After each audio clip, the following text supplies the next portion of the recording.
Hello दोस्तों, मैं हूं दिलीप चौधरी और सुजस ऑनलाइन क्लासेज आपको सबसे पहले राजस्थान जेई के एग्ज़ाम का सॉल्यूशन लेके आया है जनरल नॉलेज का।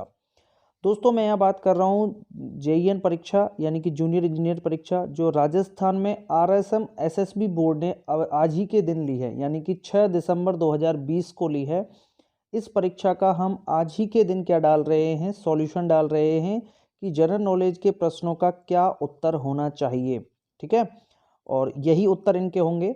वैसे जब मैंने आपको ऑनलाइन एक बैच पढ़ाया था, क्वेश्चन बैच जो कराया था, उस क्वेश्चन बैच का 100% रेशियो रहा है यहाँ पे, क्योंकि मैंने जितने भी प्रश्न सॉल्व कराए थे वो सारे प्रश्न रिपीट हुए हैं। दोस्तों, आप वहाँ पर जाकर देख सकते हैं सिविल वॉर रूम एप्लीकेशन पर। चलिए दोस्तों, यहाँ पे हम स्टार्ट करते हैं राजस्थान जेई परीक्षा का सॉल्यूशन। सबसे पहला जो प्रश्न है बच्चों वो है कि डीग के प्रसिद्ध महल कहाँ हैं। तो आप सभी को पता है कि डीग जो है वो भरतपुर में है और भरतपुर की पहले राजधानी हुआ करता था। तो इसका मतलब डीग के महल कहाँ होंगे? भरतपुर में होंगे। कहाँ होंगे दोस्तों? भरतपुर में होंगे। क्लियर है।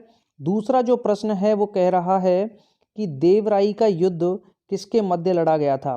तो दोस्तों, देवराई या दौराई एक ही बात है। देवराई या दौराई एक ही बात है। ठीक है, और देवराई का युद्ध किस किस के बीच हुआ था? तो ये युद्ध हुआ था मेरे बच्चों, प्यारे बच्चों, ये युद्ध हुआ था आपके दारा शिको और औरंगजेब के बीच। किस किस के बीच हुआ था? दारा शिको और औरंगजेब के बीच हुआ था। कब हुआ था मेरे बच्चों? ये हुआ था 1658 में, सॉरी 1659 में हुआ था। कब हुआ था? 1659। अजमेर के पास ये जगह पड़ती है दौराई। ठीक है, वहाँ पे ये युद्ध हुआ था।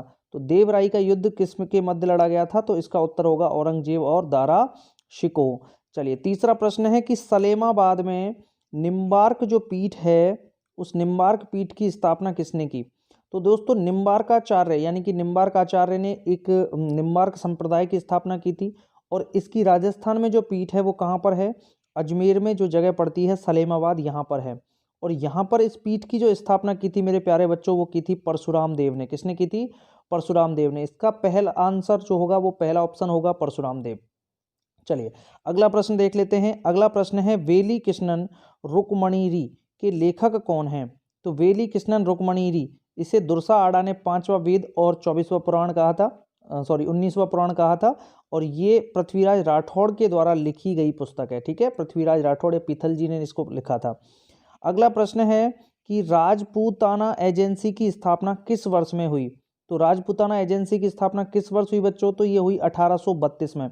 और इसके पहले जो गवर्नर रहे यानी एजेंट टू गवर्नर जनरल जो यहाँ के रहे, उसका नाम था मिस्टर लॉकेट। ठीक है। छठवां प्रश्न है बच्चों कि सिरोही रियासत का राजस्थान में विलय कितने चरणों में हुआ? तो आपको पता है सिरोही राजस्थान का चरण पहला तो 26 जनवरी को पहला चरण था 26 जनवरी 1950 को, जब सिरोही इसमें राजस्थान में मिली थी। और उसके बाद 1 नवंबर 1956 को आबू को भी राजस्थान में विलय किया था। यानी कि 2 चरण ऐसे हुए जो जब सिरोही रियासत राजस्थान में विलीनीकरण कर दी गई। ठीक है, तो छठवें प्रश्न का जो सही उत्तर होगा वो ऑप्शन 2 होगा। चलिए बच्चों, अब हम देख लेते हैं 7वां प्रश्न। तो 7वां प्रश्न क्या कह रहा है, देखें।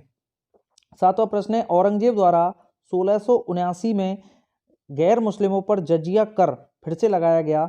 इस समय मेवाड़ का शासक कौन था? ठीक है, तो ये पूछना चाह रहा है कि इस समय मेवाड़ के कौन से शासक हुआ करते थे 1679 में। तो आपको पता है राणा राज सिंह 1652 से लेकर के और 1680 तक इनका शासनकाल रहा था महाराणा राज सिंह का। तो महाराणा राज सिंह रहे थे, अमर सिंह प्रथम नहीं थे, क्योंकि इनका शासनकाल 1597 से 1620 तक रहा था।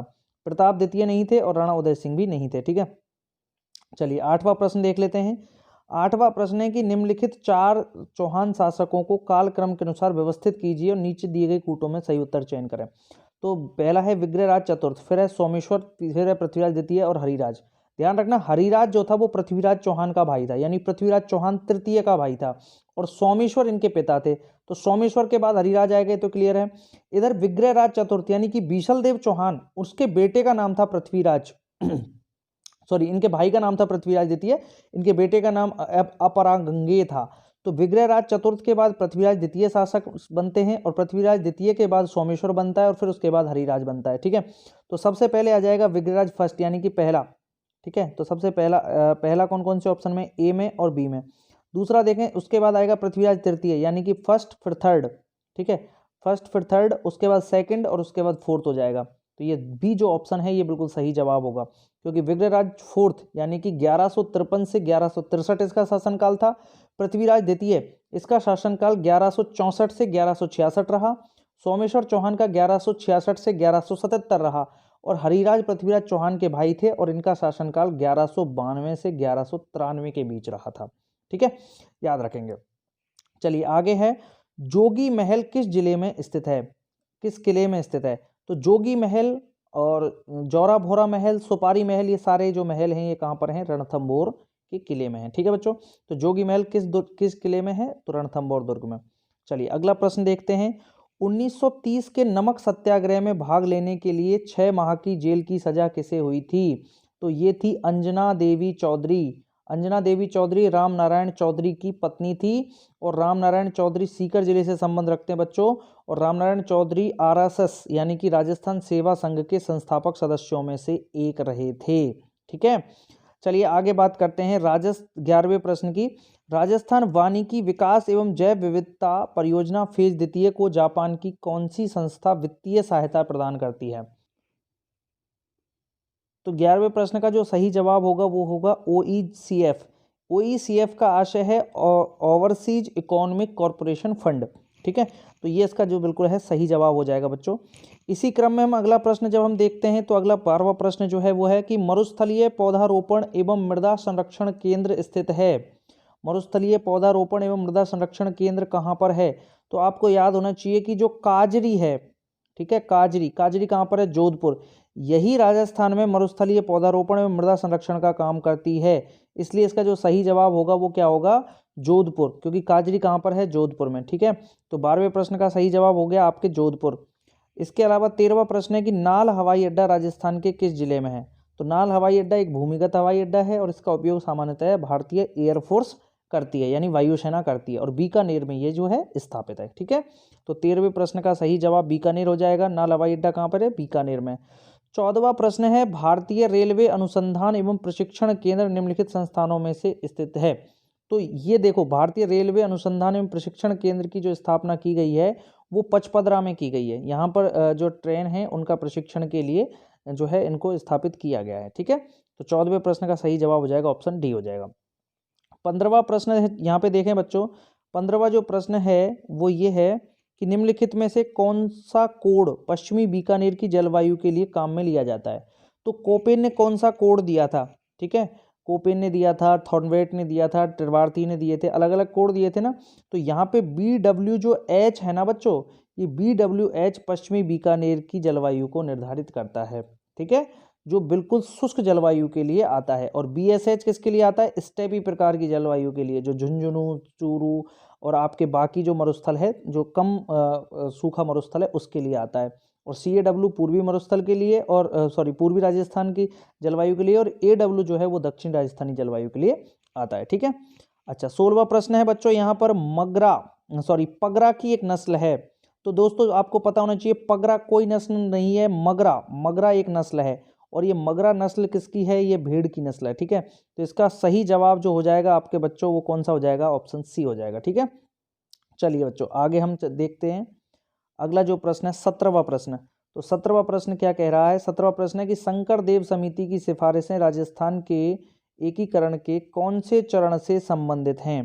तो आपको पता होना चाहिए, शंकर देव समिति का गठन किया गया था कि इसमें 4 सदस्य हुआ करते थे शंकर देव समिति में, और इसका जो गठन हुआ था वो किसके लिए हुआ था, शंकर देव समिति में 3 सदस्य हुआ करते थे, और इसका जो गठन हुआ था वो मत्स्य संघ को राजस्थान में मिलाने के लिए हुआ था। ठीक है, बृहत राजस्थान में मिलाने के लिए। तो 5वें चरण से संबंधित ये रही थी। ठीक है, और 15 मई 1949 के दिन इस समिति की सिफारिश पर जो मत्स्य संघ था उसे राजस्थान में विलीनीकरण कर दिया गया था।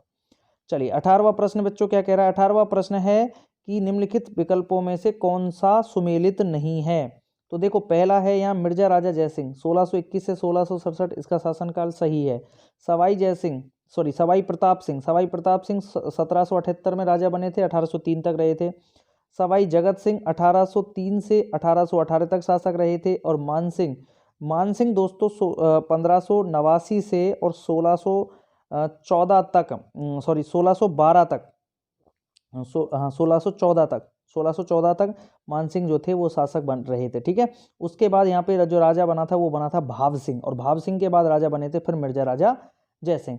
तो इसका जो सही जवाब जो होगा, इसमें पूछ रहा है कि सुमेलित नहीं है, तो इसका मतलब चौथा जो ऑप्शन है मानसिंह, यही इसमें सुमेलित नहीं है। ये 1614 तक राजा रहा था।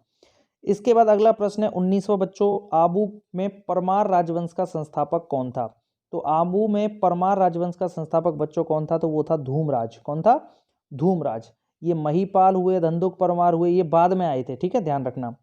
चलो बच्चों, एक बार आप सभी ये चैनल देख रहे हो तो इसको एक बार सब्सक्राइब भी कर लें। ठीक है, आपके लिए थोड़ी हम मेहनत भी कर रहे हैं, तो ये सब्सक्राइब कर लें आप ये चैनल, और आगे हम कंटिन्यू करते हैं।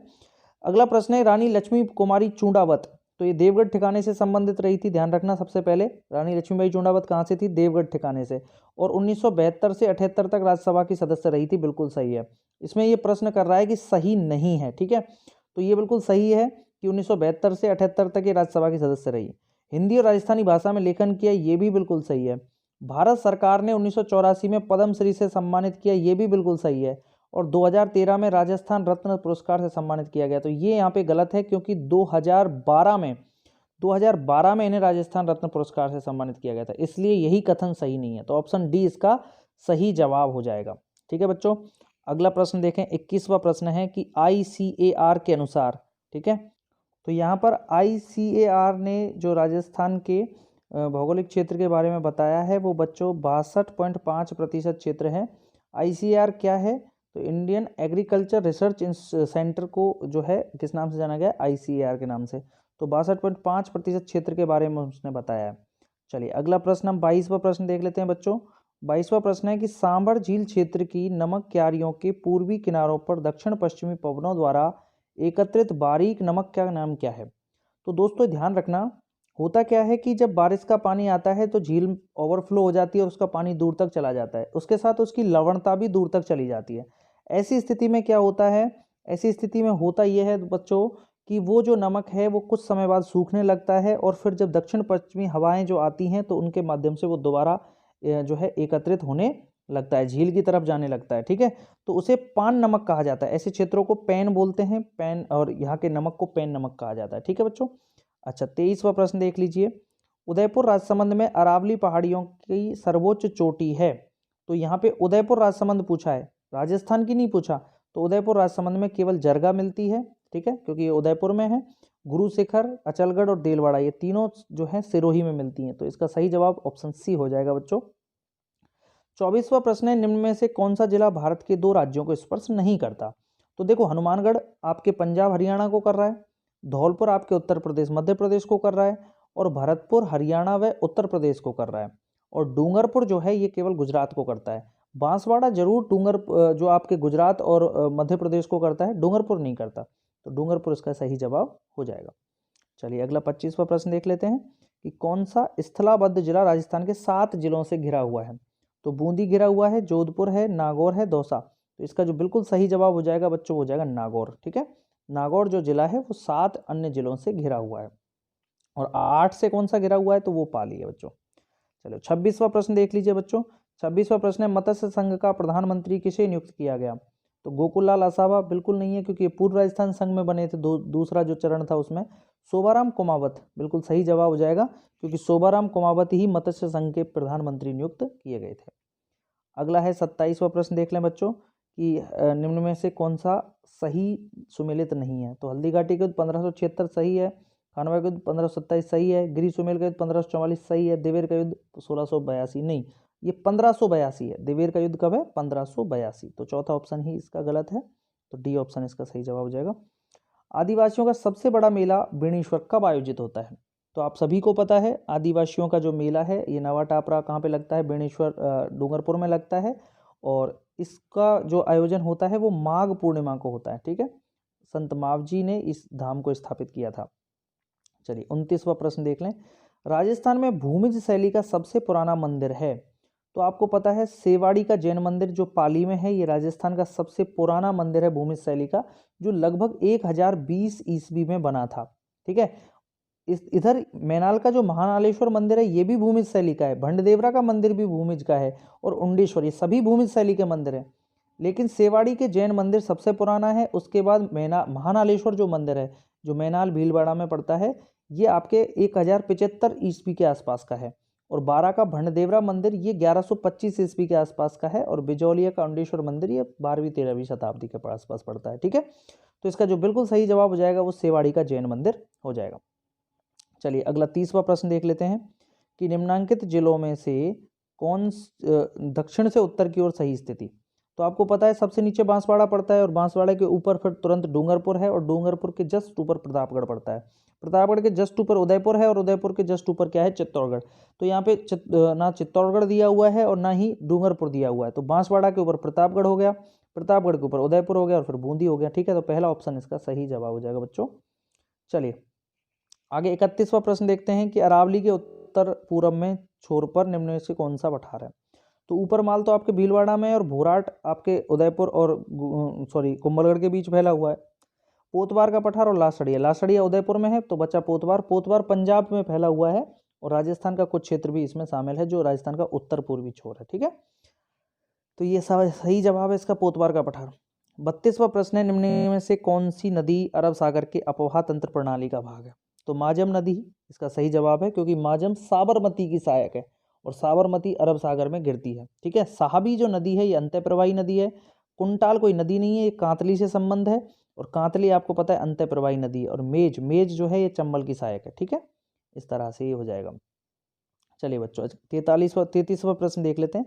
33वां प्रश्न इनमें से कौन से जिले में मई व जून के महीनों में सर्वाधिक धूल भरी आंधियां चलती है। तो इसका तो सही जवाब श्रीगंगानगर है, सभी बच्चे जानते हैं आराम से।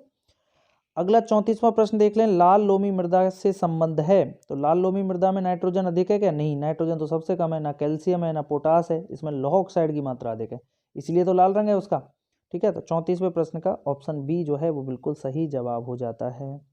35वां प्रश्न देख लें बच्चों, केंद्रीय भेड़ एवं ऊन अनुसंधान संस्थान राजस्थान के किस जिले में है। तो आप सभी को पता है आविका नगर टोंक। ठीक है। आविका नगर टोंक में केंद्रीय भेड़ एवं ऊन अनुसंधान संस्थान स्थित है। आगे देखिए बच्चों 36वां प्रश्न है, भीलवाड़ा जिले में निम्नलिखित में से कौन सा बांध स्थित है। तो भीलवाड़ा जिले में देखो जाखम बांध प्रतापगढ़ में हो गया, माधो सागर आपके दौसा में हो गया, तालाब साई धौलपुर में हो गया। तो बचा कौन सा? मेजा। और मेजा आपको पता है कौन सी नदी पर है? कोठारी नदी पर। ठीक है। तो भीलवाड़ा जिले में मेजा हो जाता है। 37वां प्रश्न है, राजस्थान में कौन से सिंचाई के साधनों से सर्वाधिक सिंचाई होती है। ये थोड़ा सा इसमें प्रश्न को जटिल कर दिया है कि इसमें जो सही जवाब पहले बच्चे सीधे देते थे वो था कुएं व नलकूप। अब यहाँ पे ऑप्शन चेंज किए थोड़ा सा, और इसमें कर दिया नलकूप व नहर, कुएं व नहरें और नहर व तालाब। अब यहाँ पे ध्यान रखना चाहिए आपको कि नहरों से राजस्थान की लगभग 30% सिंचाई होती है, और कुएं व नलकूप से लगभग आपके 66% सिंचाई होती है। ठीक है। अब बचे आपके तालाब, तो तालाब से तो बहुत कम सिंचाई होती है, उसको तो आप साइड हटा दीजिए। अब इन कुएं और नलकूप में जो सर्वाधिक सिंचाई होती है वो होती है बच्चों नलकूप से। ठीक है। क्योंकि राजस्थान में पानी का जो तल है वो बहुत नीचे जा चुका है, तो कुओं से सिंचाई कम बल्कि नलकूपों से ज़्यादा हो रही है। तो नलकूप और नहर ये जब दोनों जुड़ेंगे तो सर्वाधिक सिंचाई का जो है क्षेत्र सर्वाधिक सिंचाई का साधन इनको माना जाएगा। तो इसलिए इसका जो सही जवाब हो जाएगा वो ऑप्शन बी इसका सही जवाब बैठेगा। चलिए बच्चों अगला प्रश्न है 38वां प्रश्न, निम्नलिखित खनिजों में से कौन सा नागौर जिले में सार्थक मात्रा में उपलब्ध है। तो कौन सा है? तो नागौर जिले में देखें चांदी, तो चांदी तो आपके होगी नहीं, ना बेरिलियम होगा ना तांबा होगा, तो इसमें जिप्सम जो है इसका सही जवाब है। ठीक है। तो 38वें प्रश्न का उत्तर होगा जिप्सम, क्योंकि चांदी तो आपको पता है उदयपुर में देवारी से निकलती है, और बेरिलियम भी आपके उदयपुर, बांसवाड़ा और आपके पाली के अलावा और कहीं से नहीं निकलता है। और तांबा जो है ये आपके या तो फिर अलवर से निकलता है, या फिर आपके जो है भीलवाड़ा और राजसमंद और आपके ये कौन सा क्षेत्र है झुंझुनू का खेतड़ी। ठीक है। वहाँ से प्रमुखता के साथ निकलता है। चलिए अब 39वां प्रश्न देखते हैं बच्चों। 39वां प्रश्न है 1910 में वीर भारत सभा की स्थापना किसने की। तो ध्यान रखें वीर भारत समाज अगर पूछता तो विजय सिंह पथिक इसका उत्तर होता, लेकिन ये वीर भारत सभा पूछ रहा है। तो वीर भारत सभा की जो स्थापना हुई थी वो की थी केसरी सिंह बारठ और गोपाल सिंह खरवा। गोपाल सिंह खरवा ठाकुर थे जो अजमेर से संबंधित थे। अब दोनों ही थे, लेकिन इसमें का जो सही जवाब माना जाएगा वो केसरी सिंह बारठ ही माना जाएगा। ठीक है, तो इसका जो 39वें प्रश्न का पहला ऑप्शन ही सही जवाब है। 40वां है, राजस्थान का एकीकरण कब पूर्ण हुआ? तो इस जेईएन परीक्षा का ये अंतिम प्रश्न है जनरल नॉलेज का। तो राजस्थान का एकीकरण कब पूर्ण हुआ? एकीकरण 1956 में पूर्ण हुआ। चलिए दोस्तों, हमारी वीडियो आपको कैसी लगी हमें कमेंट के माध्यम से ज़रूर बताएं, और इसी के साथ मैं आपसे आज्ञा चाहता हूं। धन्यवाद दोस्तों, अगली वीडियो में फिर मिलते हैं किसी नई चीज़ के साथ। धन्यवाद।